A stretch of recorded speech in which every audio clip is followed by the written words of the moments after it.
l'époque, Yahushua, sachant que son heure était venue de passer de ce monde vers le Père, comme il avait aimé les siens qui étaient dans le monde, il les aimait jusqu'à la fin. Et après le souper, alors que le diable avait déjà mis dans le cœur de Yehuda Iscariote, fils de Shimon, de le livrer, Yahushua, sachant que le Père avait tout remis entre ses mains, qu'il était sorti d'Élohim et qu'il s'en allait à Élohim. Se lève du souper, dépose ses vêtements et prenant ils sont saignés. Ensuite, il verse de l'eau dans un bassin et il se mit à laver les pieds de ses disciples et les essuyer avec le linge qui était saint. Alors il vient à Simon Pétros et celui-ci dit: Toi, Seigneur, tu me laves les pieds. Joshua répondit et lui dit: Ce que je fais, tu ne le sais pas. Ce que je fais, tu ne le sais pas maintenant, mais tu le comprendras dans la suite. Pétros lui dit: Non, tu ne me laveras jamais les pieds. Joshua lui dit: Si je ne te lave pas, tu n'as pas de part avec moi. Simon Pétros lui dit: Seigneur, non seulement les pieds, aussi les mains et la tête. Joshua lui dit: Celui qui s'est baigné n'a besoin que de se laver les pieds pour être entièrement pur. Vous êtes purs, mais pas tous. Car il connaissait celui qui le livrait. C'est pourquoi il dit: Vous n'êtes pas tous purs. Après donc qu'il leur eut lavé les pieds et qu'il eut repris ses vêtements, s'étant remis à table, il leur dit: Comprenez-vous ce que je vous ai fait? Vous m'appelez docteur et Seigneur, et vous dites bien, car ainsi je suis. Si donc je vous ai lavé les pieds, moi le Seigneur et le docteur, vous devez vous aussi vous laver les pieds les uns et les autres. Car je vous ai donné un exemple afin que vous agissiez comme j'ai agi envers vous. Amen, amen. Je vous le dis, l'esclave n'est pas plus grand que son maître, ni l'apôtre plus grand que celui qui l'a envoyé. Si vous savez ces choses, vous êtes bénis pourvu que vous les pratiquiez. Je ne parle pas. C'est bon, tu peux l'arrêter. Donc voilà, ici c'est une scène qui se déroule avant l'arrestation du Seigneur, plus particulièrement sa mort. Donc c'est le soir de la Pâque. Et Jésus va entreprendre, n'est-ce pas, de laver. Jésus qui était le maître, le Seigneur, alléluia, il est venu comme étant le guide. Donc et il va décider de laver les pieds ils étaient 12, les 12 qu'il avait choisis, de laver les pieds. Donc quand il est arrivé autour de Simon va résister en disant: Non mais attends, franchement, ce n'est pas à toi de me laver les pieds. Et le Seigneur va lui dire que Simon, si je ne te lave, tu n'auras pas de part avec moi dans mon royaume. Ça veut dire que, en fait, pour rentrer dans le royaume des cieux, ce n'est pas un royaume de la terre.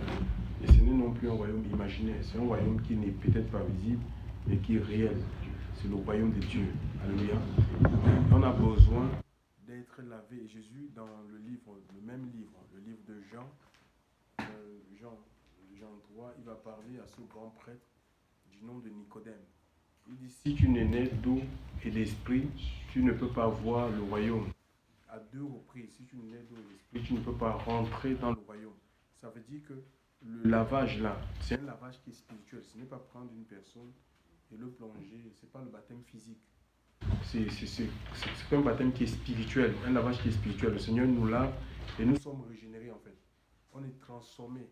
On retrouve les qualités que Adam a perdues quand il a péché dans le jardin d'Éden.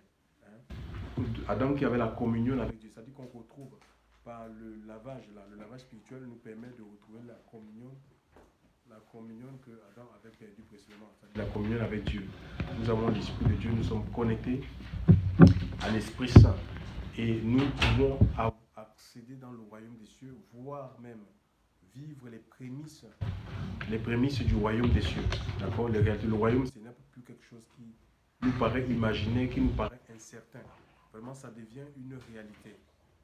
On sait qu'on est sauvé en fait. On sait que Christ vit en nous. On le sait parce qu'il y a quelque chose qui s'est produit en nous, par le Saint-Esprit en fait. On le sait par le Saint-Esprit. On sait que nos péchés sont pardonnés. On sait que Dieu existe. Donc c'est une vie de conviction. Je sais en qui j'ai cru, dira l'apôtre Paul. Le Seigneur ne peut pas oindre une vie qui est sale. D'accord? L'onction, si on ne la reçoit pas comme ça, sinon tous les païens seraient oints. Il suffit de fréquenter le bâtiment d'église et qu'un pasteur prie sur nous pour recevoir l'onction. Non, le Seigneur nous lave. Alléluia. Il nous lave, et quand vous regardez comment ça se passait dans l'ancienne alliance, il y avait une tribu qui avait été choisie, la tribu de Lévi, pour exercer le sacerdoce. Le sacerdoce, ça veut dire c'est un service qui est lié au temple. Aujourd'hui, il n'est pas question de bâtir des temples, même il y a certains mouvements religieux qui sont un peu dans la loi et la grâce en fait. Ils ne savent pas se situer, où on a des gens qui disent oui, c'est eux, ils sont le sacerdoce, allez, on va les oindre, ils ont des soutanes et tout ça, on va les verser l'huile sur la tête en disant que c'est eux qui sont des consacrés. Tous les enfants de Dieu sont consacrés. Il y a un Pierre 2, 9 dit vous au contraire, vous êtes une race élue, un sacerdoce royal. Donc le Seigneur, par sa mort, nous a introduits dans le sacerdoce royal. Il y a certains commentateurs qui l'appellent le sacerdoce universel des croyants. Quand on lit dans le livre de 1 Jean, l'Apocalypse de Jean, il est dit à celui qui vous aime et qui vous a lavé de vos péchés par son sang et a fait de vous un royaume de sacrificateurs pour Dieu. Donc il est question de tous ceux-là qui ont répondu à l'appel du Seigneur. Ils sont des prêtres au service du Seigneur. Autrefois, les prêtres offraient des bœufs, des agneaux, des pigeons, donc de la farine, les produits de la terre. Ils les offraient à Dieu. Il y avait 5 types de sacrifices qui étaient exigés par le Seigneur. Mais aujourd'hui, nous offrons ce qu'on appelle l'adoration et la louange. Parce que le sacrifice parfait, c'est Jésus. C'est lui, cet agneau parfait, cet agneau sans tache, qui a été immolé, et Jean-Baptiste, dans le bord du Jourdain, avait présenté le Christ aux disciples qui le suivaient, à la foule qui suivait, à la multitude qui avait épousé son message, que en fait lui n'était pas le Christ, et que le lendemain, quand il a vu Jésus venu, et l'Esprit de Dieu lui a dit à Jean que c'était Jésus le Sauveur. Et il a présenté à l'humanité que c'est lui l'agneau de Dieu qui ôte le péché du monde. Donc nous avons besoin d'être lavés. On lave ce qui est sale. Même quand on est sale, on sent qu'on a un gêne parce qu'on a peut-être la transpiration. On peut se laver pour être bien. D'accord? L'eau lave la saleté physique. Mais il y a aussi une saleté qui est spirituelle. D'accord? Donc, et parfois, c'est des choses qui sont ancrées en nous, dans notre esprit, tellement c'est fort. Des mauvaises habitudes, où on a du mal à s'en défaire. Et il n'y a que l'eau de la parole et le sang du Seigneur, alléluia, pour défaire ces nœuds et faire de nous des hommes et des femmes libres. Mais aussi, ici, nous avons une grande leçon, une leçon d'humilité. Tu vois, c'était des gens qui devaient... Jésus était presque à la fin de son ministère. Il dit qu'il devait retourner au Père parce qu'il venait au Père. Donc la mission devait être confiée à ses apôtres. Il ne devait plus être là. Il y a une influence quand vous avez un maître, d'accord, même dans les entreprises. Il y a des façons de travailler. Quand tu es face à ton directeur, ou en présence de ton directeur, et aussi quand il n'est pas là. Quand il n'est pas là, on a tendance à faire un peu du n'importe quoi. Oui, on fait un peu du n'importe quoi. Mais quand il y a parce qu'il y a une influence, tu vois. Sa présence nous influence en fait. Et le Seigneur devait partir. Il savait des choses qui devaient se produire. Donc c'est pourquoi lui-même, il va s'abaisser en fait. Il s'abaisse pour laver les pieds. Non, en temps normal, n'est-ce pas, ce sont ces apôtres qui devaient dire, bon, allez, mec, on va te laver les pieds, on va s'occuper de toi, un peu comme on voit aujourd'hui. Il y a des bâtiments d'église où carrément tu te demandes, est-ce que ce sont des lieux où on cherche Dieu est-ce que ce sont des lieux où Dieu règne? Ou bien c'est le règne de l'homme? Tu vois, il y a des trônes, complètement des églises. Quand je parle d'églises, c'est des églises physiques en fait. Des bâtiments qui sont construits. Et il y a des trônes en fait, des lieux surélevés. Il y a des Louis XVI. Et tu vois, le grand bishop. Le bishop, il est assis là-bas devant avec sa femme. Et les gens, ils se prosternent devant ce. C'est pas, ça, c'est pas, c'est un faux christianisme. C'est un christianisme romain à lui. Donc, le Seigneur va dire ici que moi, le maître et Seigneur, vous m'appelez maître et Seigneur, vous le faites bien. Si moi, je vous ai lavé les pieds. Donc, il faut que vous fassiez pareil les uns les autres. Donc, il n'y a pas de relation. D'accord? Dans l'assemblée du Seigneur, il n'y a pas de relation de maître à esclave. Ou parce que le pasteur est comme le maître et les autres sont ses petits esclaves, ses petits valets. Il peut les conduire, les malmener, les maintenir même minuit, 1h, 2h du matin, ils sont à son service. Non, non, non, c'est pas vrai ça. Ça, c'est pas dans la Bible ça. On est appelé à nous rendre service les uns les autres. Ça veut dire que le pasteur, c'est un don. Donc, c'est un don, c'est quelque chose qu'on ne mérite pas. Ou qu'on soit apôtre, qu'on soit prophète, tout ce qu'on veut. On ne va pas dans une école pour devenir apôtre. Dieu a donné les uns comme apôtres. On peut aller étudier la Bible, d'accord, dans des écoles. Ce que le Seigneur veut, c'est les disciples en fait. Ce sont les disciples. Parce que même si on a étudié la Bible, ça ne veut pas dire qu'on connaît Dieu. Parce qu'encore faut-il que Dieu se révèle à ton cœur. Parce que Dieu, c'est une révélation. Il faut qu'il se révèle à ton cœur. D'accord? Pour le connaître. Donc, alors, il dit, le Seigneur va... Il dit, moi et le maître, le Seigneur, vous m'appelez maître et Seigneur. Vous le faites bien. Je vous ai lavé les pieds. C'est afin de vous donner un exemple. Afin que vous aussi, parce que je ne serai pas là, vous fassiez pareil. Que vous laviez. Ça dit que vous devez vous porter. Vous devez vous soutenir mutuellement en fait. C'est un soutien qui est mutuel. Alléluia. D'accord? Oui. Vous devez vous aider mutuellement. D'accord? Ce n'est pas que l'aide vient d'un côté. Hein? Ou le pasteur, celui qui reçoit tout. Les âmes, lui, il ne donne rien aux gens. Non. C'est frère et dans le Seigneur. Donc, le ministère, en fait, ce n'est pas le but des ministères. C'est des fonctions, en fait. Ce n'est pas des titres où on va exercer la domination. Le Seigneur ne nous oint pas ou ne nous établit pas pour écraser les gens, pour dominer les gens. C'est pour édifier. C'est pour libérer. D'accord? Parce que les gens sont déjà écrasés par la société, par le monde. Les gens, c'est pour relever, c'est pour que ces gens-là qu'on puisse les relever, qu'on puisse leur redonner leur dignité. Ici, on va lire Matthieu. Matthieu chapitre 20. Écoutez ce que le Seigneur dit. Matthieu 20. Matthieu 20.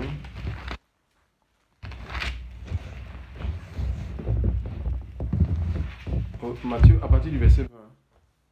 On écoute la lecture. Oui. Car le royaume des cieux est semblable. Non, Matthieu 20, à partir du verset 20. À partir du verset 20. Alors, la mère des fils de Zébédée s'approcha de lui avec ses fils et se prosterna pour lui demander quelque chose.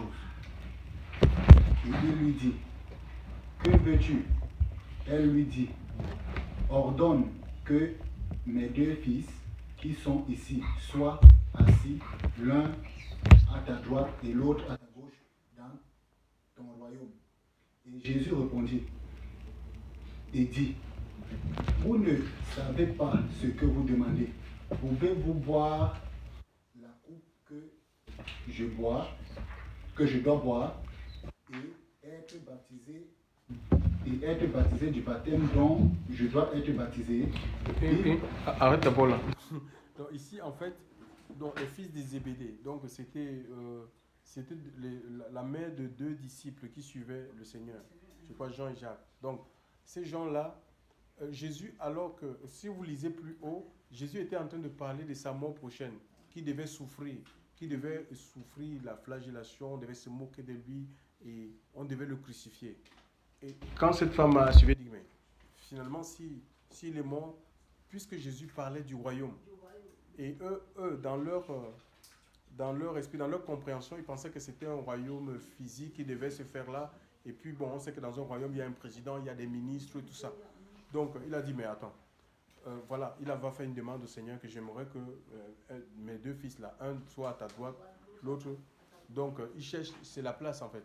Il cherche la place. Et le Seigneur va lui dire, mais pouvez-vous boire la coupe que je dois boire, hein? Donc, en ce qui concerne, ça soit à sa droite et à sa gauche, que ça ne dépendait même pas de lui. Et puis, il y a une coupe à boire. Donc, c'est pas, on ne te donne pas une fonction comme ça. Ça veut dire c'est comme s'il y avait un examen, il y a une épreuve. Il y a une épreuve à passer. Donc, aujourd'hui, ben oui, parce que si, beaucoup se sont levés en fait. On a vu des gens qui se lèvent, ils vont ouvrir les églises. 6 mois après, il n'y a plus rien. Parce que la personne n'a pas été préparé en fait. Il n'a pas été préparé. C'est bien, ils ont cru que c'était un privilège. Allez, je vais être pasteur, les foules vont me suivre. Non, il y a une préparation qui est psychologique, chers frères et sœurs. Il y a un travail de Dieu qui doit se faire déjà dans notre vie. Où si tu te lèves de manière prématurée pour conduire un peuple, ben, beaucoup se sont retrouvés même, ils ont abandonné leurs femmes et il y a une Jézabel qui les a pris et les a emportés. Donc c'est comme ça, parce que Dieu, il te prépare. Le Seigneur, il te prépare psychologiquement, il te prépare spirituellement. Parce que oui, c'est un privilège, en même temps, c'est une responsabilité. Il y a des décisions qui sont peut-être difficiles, que tu seras amené à prendre. Mais si tu n'es pas préparé, tu vas tout accepter. Tu seras dans l'âme. Alléluia. Là, il faut trancher, tu n'auras pas la capacité de trancher parce que ben voilà, tu n'es pas passé entre les mains du Seigneur. Donc, il ne faut pas être dans la précipitation. D'accord? Parce que nous les sommes parfois, même avoir l'onction, avoir reçu l'onction, l'appel de Dieu, ça ne veut pas dire qu'on est apte pour servir le Seigneur. Il faut laisser que Dieu te dévoile. C'est Dieu qui te révèle en fait. C'est Dieu qui doit te révéler aux nations. Mais ne cherche pas à te lever par toi-même. C'est comme si tu empruntais un ascenseur qui n'a pas de frein. D'accord? Quand tu seras tout haut là, la descente sera catastrophique, tu vas disparaître. Ouais, donc ici, le Seigneur va le dire, tu peux continuer la lecture. Donc il y a une coupe, c'est Dieu qui positionne, c'est Dieu qui élève et on ne peut être utile et efficace que là où le Seigneur va nous placer. Donc on n'a pas besoin de convoiter la place des uns et des autres. C'est Dieu qui place. D'accord? Il donne les uns comme apôtres, les autres comme prophètes, les autres comme évangélistes. C'est Dieu qui nous place, hein. C'est comme les membres du corps. D'accord? Le pied droit ne décide pas de dire moi je veux être de ce côté. Non. Ou la main droite ou l'œil. C'est pas mon œil qui a dit il faut que je sois dans telle partie. Tu vois? Non. C'est Dieu qui décide et c'est lui qui forme le corps et il sait comment et il fait des choses bien. C'est le plus grand architecte. Hein? Oui. Avant de continuer, je peux peut-être les frères et sœurs aimeront bien comprendre le fait que le brigand qui a été crucifié avec Jésus, qui a eu cette grâce, donc essaie un peu de nous déplacer un peu sur ce fait. Oui, on va le faire à la fin. Oui. Vas-y, continue la lecture. Il est vrai que vous boirez ma coupe et que vous serez baptisés du baptême dont je serai baptisé. Mais pour ce qui est d'être assis à ma droite ou à ma gauche, cela ne dépend pas de moi et ne sera donné qu'à ceux à qui mon Père l'a réservé. Les 10 autres disciples, ayant entendu cela, furent indignés contre les 2 frères. Mais Jésus les appela et leur dit, vous savez que les princes des nations les dominent et que les grands les asservissent. Mais il n'en sera pas ainsi pour vous. Au contraire, quiconque veut être grand entre vous, qu'il soit votre serviteur. Et quiconque veut être premier parmi vous, qu'il soit votre serviteur. De même que le Fils de l'homme n'est pas venu pour être servi, mais pour servir et afin de donner sa vie en rançon pour plusieurs. Voilà, donc Ici, le but pour lequel le Seigneur appelle les gens, donne des fonctions dans l'assemblée, ce n'est pas pour être servi. Ce n'est pas comme dans le monde. Dans le monde, on sert les grands, d'accord? Le préfet, le président, machin, ils sont servis, d'accord? Mais dans le royaume des dieux, c'est différent. C'est pas la même façon de faire, de penser. D'accord? C'est pas le même procédé. Dans le royaume des cieux, les grands, ils portent les faibles, ils soutiennent les faibles en fait. Le fort soutient le faible. Le fort n'écrase pas le faible comme dans le monde. D'accord? Donc c'est comme ça en fait. Donc, et quand il n'y a plus l'Esprit de Dieu, ben, on devient des pharaons en fait. Tu vois? Quand on n'a plus de relation avec le Seigneur, on devient un pharaon. Ça veut dire qu'on va écraser, on va utiliser, on va exploiter les choses pour nos propres intérêts en fait. Donc les grands, ils servent. Et Jésus, ce modèle-là, il est venu non pour être servi, mais pour servir et donner sa vie en rançon. Donc l'humilité, en fait, l'humilité c'est la marque des serviteurs de Dieu en fait. Un vrai serviteur de Dieu, c'est quelqu'un qui est humble, c'est quelqu'un qui est au service de l'autre. Et non, les gens sont à son service. Voilà. Que le nom du Seigneur soit béni. Donc maintenant, je vais reprendre ta question, tu peux la poser.